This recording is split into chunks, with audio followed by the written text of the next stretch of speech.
Hey, and welcome back once again to Everyman Driver. I'm Dave Erickson. So glad you're watching this week. We are in Santa Monica, California, test driving the all-new 2016 Volvo XC90. And today we're in the T6 all-wheel drive. Yesterday we were in the T8. The difference is the T8 is a plug-in hybrid, whereas this is a 2-liter 4-cylinder, and it has either a supercharged or turbocharged direct injection engine, and this one has 316 horses, 295 pound-feet of torque, whereas the T8, oh boy, 400 horses and 472 pound-feet of torque. Left. And as you just heard, I have my navigation set because I'm on a 4-hour drive today from Santa Monica up to Ojai, Thousand Oaks, already went through Ventura, and I'll be heading back to Santa Monica. So really great chance to drive this car. Lots to talk about. Let's get started.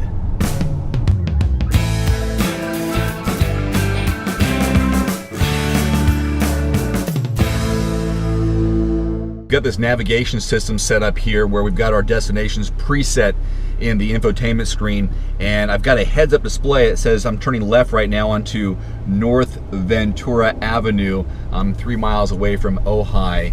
Ventura is 12 miles that way.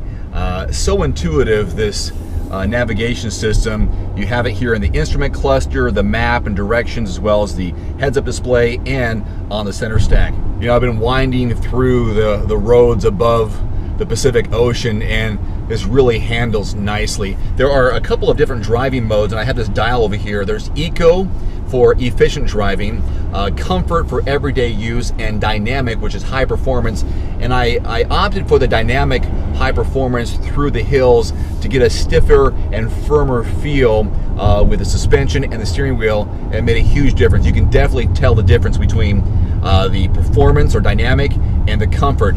A big difference completely, with the RPMs jump up quite a bit, and then the steering wheel really tightens up.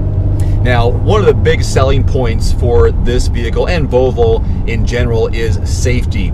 They've really got some nice aspects I think are great selling points for the everyman driver and beyond. They've got adaptive cruise control, so you can set the distance between you and the vehicle in front of you. There's auto steering, so there are a couple of lane lines here in the instrument cluster, and if I take my hands off the wheel, this will kind of stiffen up and vibrate right now, and I've been brought back in between the white line and the yellow line, and this is a huge safety issue. I'm going down the road, if I look off to the right, look off to the left, and for some reason if I drift a little bit, the steering keeps me within the lanes nice and safe.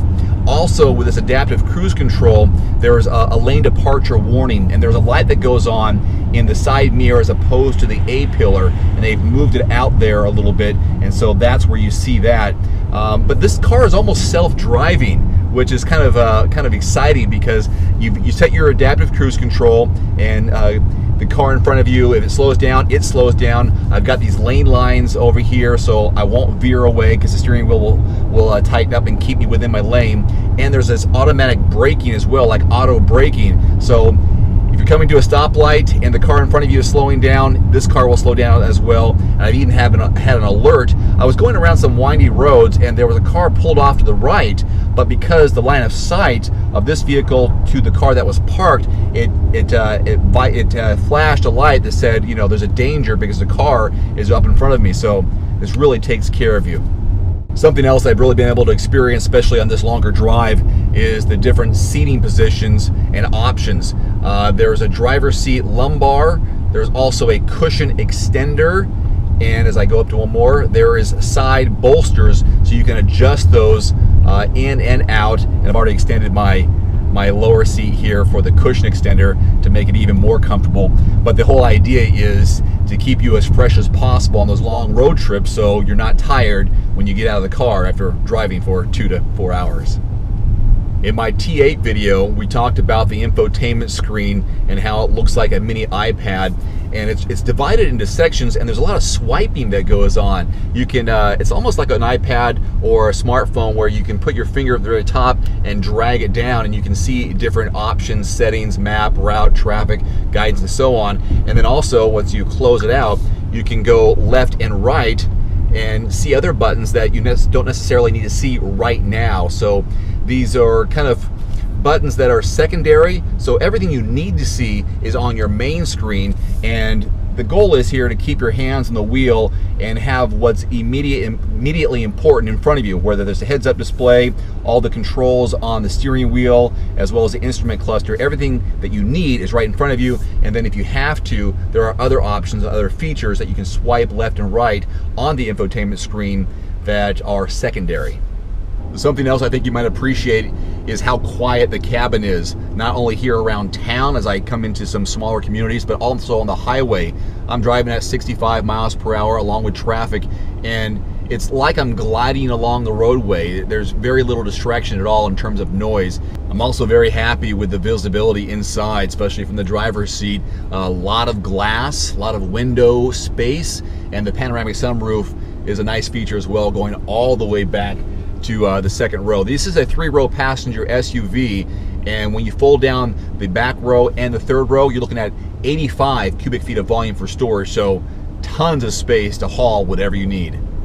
So who is the audience for the XC90 T6 or T8? Gosh, it could be your young professional, young family, older family, every man driver, every woman driver. I really feel like it crosses a number of demographics and age groups, and with safety as their #1 goal for Volvo. In fact, they say by 2020 they want no fatalities or major injuries in a Volvo by 2020. You know that's a big focus and a great selling point. The 2016 Volvo XC90 T6 comes in a couple of trim levels. The price for the MSRP is between $50,000 and $56,000 depending on which trim level you go with and which extras you add on to it. It is absolutely worth a test drive. It will be in dealerships as of this month, May, as well as June, so then you can get your hands on one. Until next time, I'm Dave Erickson. Thanks so much for watching. We'll see you next time.